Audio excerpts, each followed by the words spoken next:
second week in a row with a kick right at the death to try and put his team in front, and he steps up again. Sam Wiedemann has missed. McStay on the up. Cameron saw a teammate. Run it on! A bit of Jackie Chan stuff. Hello, I'm Damien Barrett and welcome to Access All Areas, brought to you by Virgin Australia. Halfway point of the season, the Cats surged to 2 games clear on top, while at the other end, the Blues slumped to 1-10 with another miserable performance. Hello, Matthew Lloyd and Jimmy Bartell. G'day, Damo. Lloydie, yeah, yesterday's game had a real sense that no matter what the result was going to be, the talking points were going to be who the pressure came onto as far as the coaches go. If Essendon lost, the pressure would probably be on Worsfold. Carlton lost, the pressure remains on Brendan Bolton. I went just as a spectator yesterday and didn't like what I saw from either team in the first half, but Carlton were appalling for the whole four quarters. A month ago, they challenged Collingwood, and we all thought how fantastic it was. Cripps, we saw him angry, and we thought, could this be the turning point? But since then, 45 points v the GWS, 55 points v St Kilda, and then 33 points yesterday. So they've averaged 7 goals since. Damo, Brendan Bolton, 3 wins, 30 losses since round 1 last year. Surely something has to give. Yeah, and it's actually only 4 wins in the past 2 calendar years now to this point of the season. And no, to me, Lord, it's now tipped into the when, not if component. And the decision is actually being made for the board of Carlton as it unfolds. They don't have to make a decision now. It's been made for them, I feel, in that just run of outs and run of lethargy and lack of spark. I mean, that game yesterday, I mean, we somehow convinced ourselves going into a Carlton game they're a chance. But history over the past years will say they're not. Yeah, and that's the key point, Damo. People saying winnable games, but they've actually got no proof to show that they are winnable games because of, as you were saying, Lloydie, this, I guess, inability to take the game on. And I guess that they feel like I feel like when I watch them play that they're so worried about making mistakes going forward, and you've got so much talent on that list. You want them to play and play free. I guess set the bumper bars for them to play inside that, but it's so tight at the moment. Conditions were against both teams yesterday, obviously, for scoring, but to get only 4 goals and to have 2 full quarters of no goals in either of those quarters, that's a real indictment. Yeah, what I didn't like either is when they went forward, there was a lot of times where you've got Curnow and Mackay down there, they weren't even there to kick to, and then by the last quarter, they had all players in 1/3 of the ground. So to me, it was like protecting the scoreboard in a sense. They had Hooker and Hurley could sit out the back. It was in Essendon's forward line. Carlton had all their players in 1/3 of the ground. So what chance have you got of getting the ball out and scoring? And that's why they just couldn't score after half time. It's impacting on so many people at that footy club, inclusive of the captain, Paddy Cripps, who just looks broken. It was Dylan Clark who had his second game of football yesterday, had the run with roll on him. And look, he did really well, Lord. He stacked up a lot of touches himself, Jimmy, but 2 kicks only to Paddy Cripps. Yeah, look, he can be excused for having a down game. He's been an absolute monster for him ever since he's come into that side. But, Lloydie, Dylan Clark, is this finally Essendon acknowledging that to play a tagger or a defensive style midfielder? Because we've seen in the past Essendon don't go that way. They back themselves in, which is fair enough, but the opposition's best midfielders always seem to get a hold of Essendon. This looks like a bit of a change. Yeah, I've been critical of John Worsfold. I've been critical of the Bombers not having a nasty edge, but that was fantastic to see them go after a quality player in Patrick Cripps. And disappointing thing for him and Carlton is Cripps got beaten against GWS by Matt de Boer. They got smashed. Zeeble went after Cripps, they get smashed. Now Clark gets in, they get smashed. So how disappointing have Matthew Kennedy been, Will Setterfield been, Paddy Dow's a young kid but hasn't come on. So it's Cripps or bust, and that's the sad part about it at Carlton. And their supporters, seeing them leave the ground yesterday, when your team's kicked 4 goals and you lose, they've had nothing to hang their hat on yesterday at all. I've been a big subscriber to a coach seeing out a season, particularly with Brendan Bolton, but does there come a point, and I'm starting to think that point is now, that there is now more damage to be done by having him still coach for the remainder of the year? Is that where we're at now with this club? Yeah, look, I still think see the season out. I know that's tough because a caretaker coach, it's a long way out, and look, it's so hard, and I'm not a Carlton supporter. I don't know what they're thinking, and as you said, Lloydie, it is difficult to find. I guess, as you said, something to hang your hat on. They're not scoring; they're getting scored against really easy. It's the manner of their footy. I don't believe he can coach it out, Damo. I don't think he can coach this season out because I think they need to get aggressive themselves, and they can't be working behind the scenes for a new coach. I think. So we've reached that point as of today. Yeah, I think so. Yeah. I tend to agree with you.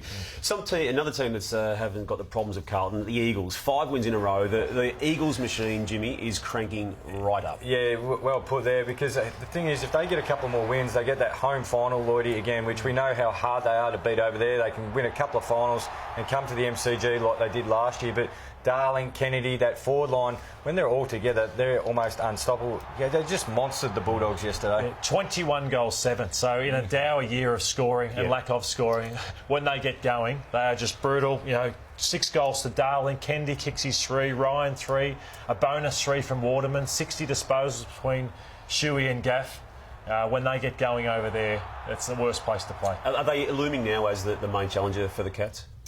They're in the mix as well. You still can't rule out Collingwood, the Giants, and we still have the unknown of how many players Richmond get back towards the back end of the season. A couple of embarrassing moments for the AFL over score reviews. We'll go back to the Saturday's game, Collingwood versus Fremantle. This is where it all started. It prompted a response from the AFL. Michael Walters, who kicked the winning goal in the next quarter to this vision you're seeing, had this goal in the third quarter, ruled a goal. It was viewed as a goal line issue, not what it should have been viewed as in a touch off the boot. Well, they would have taken an extra 3 seconds to look at another camera angle. Lloyd, that is amateur hour, really. You don't have the technology, or don't tell us that you're going to review every goal and then you serve up that rubbish. It just doesn't wash to say there are technical reasons and for this to be happening in round 11, 2019. It's just unprofessional for this to be unfolding. And then it happened again yesterday after this statement was put out by the AFL, effectively apologising, admitting error, when Oscar Allen was allowed this goal. Now, again, it was reviewed too, but it was reviewed on the goal line, not off the boot. And Oscar Allen isn't even celebrating. So if you're sitting upstairs, mate, you just got to watch and you see the reaction of the players. So it wasn't touched on the goal line, clearly, so it becomes umpire's call. That's fine. But off the boot, as it was with Walters, Bontempelli has touched that Oscar Allen kick. And that's as I said, if you're sitting upstairs, I don't know who the people are upstairs doing it, and if it's the technical aspect or it's the people upstairs doing it, but you can see players, still side bottom on the first one, was in the goal square 15, 20 metres away. He's pointing up there going, it was touched. So you just have to react to that and go, OK, I need to see that first part and the second part. And they come to the right... It's not that hard. It's not that hard. No. And for refer to technical reasons, it's just a shambles. And they need to streamline and do it immediately. Jaron Geary, unfortunately, has now broken his leg after 7 weeks off with the compartment syndrome complaint. And this happened in China yesterday. The Saints lost badly to Port Adelaide, and now without him for the remainder of the season. Yeah, one horrific injury into another. And look, the Saints have been absolutely gallant for me. Look, he's missed football. You go through Carl. Jimmy, this is during the game. Alan Richardson, coach, just checking on the welfare of Geary. Genuine care, and I love seeing that from a coach. But as I was saying, Carlisle, Geary, Hanbury, Stephen, Robertson, McCartan, they just seem to lose their key players all the time. They haven't played most of the year with a lot of those players. They've been gallant, but it's starting to take its toll now as we're getting deep into the season. Lost 5 of their last 6, but not for a lack of trying, just a lack of class. And that one win in that 6 was against Carlton. Port Adelaide, are we warming to their finals prospects? Their next fortnight, I think, sums up their season, Jim. Freo in Perth and then Geelong in Adelaide. So they have to win one of those. They can't keep beating the teams below them and around them. They have to take a scalp to make it, I think. That'd be 2 massive scalps because we've seen how impressive Freo were at the MCG, and Geelong, we know, are flying this year. There's a big buck texter, isn't there, through Melbourne's finals chances now. They've only got the 3 wins at this stage of the season and butchered the football in the last quarter of a must-win game against Adelaide in Darwin. Oh, well, the last quarter has been systematic of Melbourne all year. They do a lot OK and not a lot really well. So it's been a wasted season for some of their star players. Look, they came back, as we mentioned, underdone or underprepared. 1 goal late, just no system and poor execution. This is part of the game. Like, you can just keep firing at goal, but this is part of skill execution. It's as important as any part on the game. And it's a wasted year, and probably the fact that they played in Darwin, they're probably going to escape some scrutiny. The current state of goal kicking is an absolute disgrace. It's a disgrace. It's the most important stat in football, that. Kicking for goal, taking your chances, and the way current day players, they're full-time professionals, are missing those shots, and that's nothing new that I'm saying there, is just unforgivable. I couldn't imagine a soccer player lining up and missing like that. They're just like they can put in the top of the box there, or the top of the... Kickers in the NFL get sacked overnight, exactly. don't they, with misses like that we're seeing. The Lions, they're a lock for finals, aren't they, now? Yes. I think they should aim a bit higher and go for the top 4 double chance situation. They had, I reckon, guys, the team goal of the year against Hawthorn. This is an absolute beauty. You see it play all the way out to Cam Rayner in the goal square. But as you said, a lock for the finals. They're sitting 5th, got Carlton, St Kilda, Melbourne to come as the next 3 opponents. As we see Eric there just sock it off the ground. Cam Rayner's lurking, and we'll see Jackie Chan karate kick here just to finish it. You don't win anything for team goal of the year, but I'm sure they'll highlight in the Brisbane review. And what I loved about this win, Jim, when you concede the first 5 goals, you kick 1 point to quarter time and find a way to win, it says a lot about them. Carlton, St Kilda, Melbourne to come, the next 3 opponents of the Lions. They're going to be nicely positioned for a double crack, aren't they? Didn't like this. Ben Stratton on Charlie Cameron, niggled him all night, and again, each individual punch is very, very minor in isolation, but there's a cumulative component to this which frustrated Cameron, and you're about to see here even the umpire was in on what Stratton was doing and didn't have an issue with it. I don't know why there's a smile on the face of that umpire when clearly there should have been a warning given him. Imagine that was Barry Hall. Yeah. Like, if that was another player or a Jonathan Brown, they just wouldn't cop that, and suddenly a spot fire erupts. That umpire to say, Ben, that's enough, this is another... It just kept going straight afterwards. So the umpire has to say then and there, 1 more, Ben, and I'm paying a free kick, and that'll stop. It's pretty simple, isn't it? Yeah. Michael Waddles, we touched on him a moment ago, but for the 2nd consecutive week, kicked the winning score for the Dockers. This one against Collingwood after or late in the piece. But how did he get so free in a bunch forward line? Yeah, he's almost in the middle of this Collingwood circle down here, but it's the kick from Nat Fyfe which throws a lot of them off. Now, firstly, you've got to take your direct opponent and then get your position off of that. Walters has got too much space, but the barrel coming in only goes about 30, 35 metres here. Yep. Forwards, as we know, always react first to a missed kick. I like the barrel as an idea because it's a bit of chaos because they're just setting up for the long drop punt down there. They all come off. But the barrel, anything can happen, and he's the first to react. Some people criticise him for going the barrel and for it dropping short, fortuitously, obviously. No, but you liked it? I liked it. There was a stack. There was so many Collingwood players in there. You need a bit of chaos, something unpredictable, and it ended up working. Yep. Andrew Brayshaw got a lot of credit from his coach, Ross Lyon, post-game, largely for this moment. He's gone under the radar, Brayshaw, because hasn't got that flair, or he's got it in him, but he's playing just to his role at the moment. First gives, he's a big handball player, big insides, lays big tackles, but he was huge late in that game. It was sort of a moment he arrived, in a sense, in his AFL career. They nearly got the points, Collingwood, and they've done that a few times when they've just had isolated moments that have got them across the line. It didn't happen on the weekend.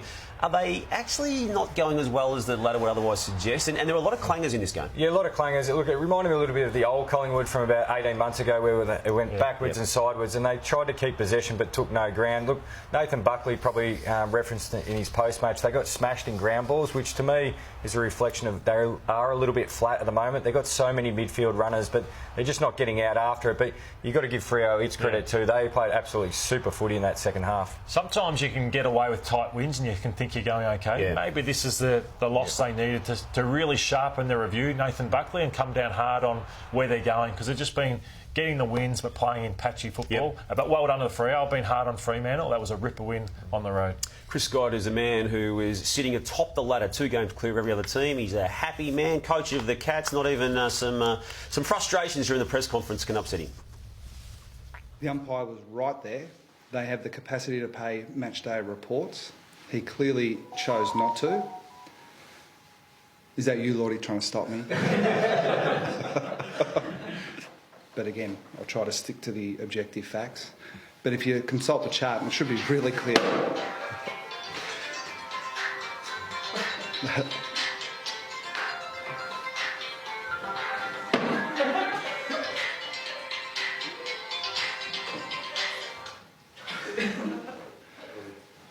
So the chart's a really good guide, and really the only guide the MRO can use. So I don't think there's a person on the face of the planet that would think that it was someone's mucking with you now. I said mucking. That was Loz. Poor the Loz. famous Loz from Canada. And Loz doesn't know there's a silent button on his phone, and he hasn't worked that out yet. Luckiest man in Australia. He is lucky. The man who he did it to is 10-1, and not Mick Malthouse of the past era. A reminder of our Access All Areas partner, Virgin Australia, and their campaign to find out who is in your footy family. In the APY lands in far north South Australia, there are a bunch of youth leaders who make up a footy family, and Virgin took them to an AFL game at the MCG for their very first time. MCG, started. First time. From here we're going to Adelaide. And from Adelaide we'll make our way to Melbourne. Once in the pub, laughing through. Indigenous effigy. I'll do it again. And for your chance to win a $2,000 travel voucher with thanks to Virgin Australia, tell us how your footy family travels to the game by visiting afl.com.au/footyfamily. Cam Zurhaar, there's a lot to like about this guy. He's becoming one of the Kangaroos' cult heroes. Yeah, he had an enormous impact on this game. Probably only had the 10 touches, but he had 11 tackles, and it's this sort of tackling where he turned the footy over and kept the ball inside the Kangaroos' half, Lloydie, and the Kangaroos fans absolutely loved him. Oh, I love this win from North Melbourne, Damon. They were brutal, and he pretty much summed it up on the night. They just were relentless all night. And he's become a fan favourite because you know what you get, and people love players like that. Yeah, as Jimmy said, 11 tackles, 11 disposals. Trying to do a Buddy Franklin goal here. It just didn't bounce back for him, but look at the pace. But he's kicked I think he kicked 5 only weeks ago, so he's got against Carlton, so he's got class as well. So, you know, between Davies, Uniacke, Simpkins, Zurhaar, there's more coming through than we thought. I have a strong belief that Rhys Shaw was installed as caretaker coach with the view that he wouldn't be part of the considerations around the permanent decision they have to make. But one game in, obviously, we're only working with, but if he keeps that and maintains that, he has to be given the right, doesn't he, Jimmy? Well, that was a question I was going to ask you, Damo. On Friday night, you saw shots of the rooms, you saw at three-quarter time the Kangaroos players embracing him, bringing him into the huddle. You hear him post-game say their love and what he's done for the club already. Would they be asking, if you're a Kangaroos board member, would you be saying, hey, you want to dust off your PowerPoint and at least present? Yeah. Yeah, I think he is owed that right if he can maintain something like what we saw on Friday night. It's just whether they can land. Someone else. Yeah, Simpson, Longmire, Clarko, obviously they're the top rung. Yep. They miss out on them, obviously he comes into the mix. Some worrying signs for the Suns. They started the year really well, had it together, but they're not holding it together in the last month and a half, and this happened against GWS. It was indicative of where they're at, but just some slack marking in the forward line of the Giants. Yeah, they had some mental lapses here, and look, you've got to be switched on at all times at AFL footy, but for me, the Suns have been brave all year. You have to beat the Suns. They haven't turned their toes up. They had a poor last quarter against the Giants, but I think all year they've been a very difficult side to get over. Stewie Dew said the Giants are the best side they've played all year, which I found really interesting. He said what we got today was something we haven't seen. They've played Geelong only last week. So, yeah, that was poor from the Suns, and that's what I just hope. Their last 11 weeks, they don't fall apart and they can keep staying in games for long periods. Yeah, a bit of footy to play out there. Time now for the Access Big Ask, and this first one is to both of you. Should Dale Thomas come straight back into the team? Look, if he played well in the VFL, yes. He did dominate the twos, but I'd give him one more. One more? Yeah, one more. To both, does Stephen May and Jake Lever play on the Queen's birthday game? Yes, they need them. No for mine. I reckon I'd give them a bit more of an extended period, looking towards next year. OK, to Jimmy, players ruffling an opponent's hair after they've missed a goal. It's a bad look. How do we stop it? I don't know whether you can stop it or if you ever will. I don't like the looks, but it's up to each player, I guess. To you, Lloydie, did watching the Bombers beat an arch rival bring you joy, or is it tempered with how they are travelling? It's tempered with the way Carlton's travelling. Right. And I don't think Essendon played a great win in terms of the 4 points they needed, but it wasn't a high-quality game. This one's to both of you. You're both starting aside from scratch. Who's your number one target? Patrick Cripps. I'm going to go Brodie Grundy. Yep. Biggies are hard to find. And the Cricket World Cup's on. To both of you, who wins it? Jimmy's watching it more closer than I am, but I think the Aussies win. Yeah, Aussies beat England in the final, leading into the Ashes. There you go. Yeah. And Jimmy, you like bringing us pieces of vision where balls end up in awkward parts of people's bodies. What's happening here? Yeah, we've got Razor in Falcon watch here. I'm not sure whether it's a Falcon if it hits you down there, but big Razor jumped up and he just turned to the crowd. We know Razor loves Friday night. It's his house. It's his moment. That's out, says Razor. Well done, Ray. He actually handled that moment well and handled the post-match interview well too, didn't he? Hey, Jimmy and Lloydie, thank you. Thanks so much. And next week's show will be on the Tuesday due to the Queen's birthday public holiday on Monday. Thanks for joining us on Access All Areas, brought to you by Virgin Australia. Have a good week. Goodbye.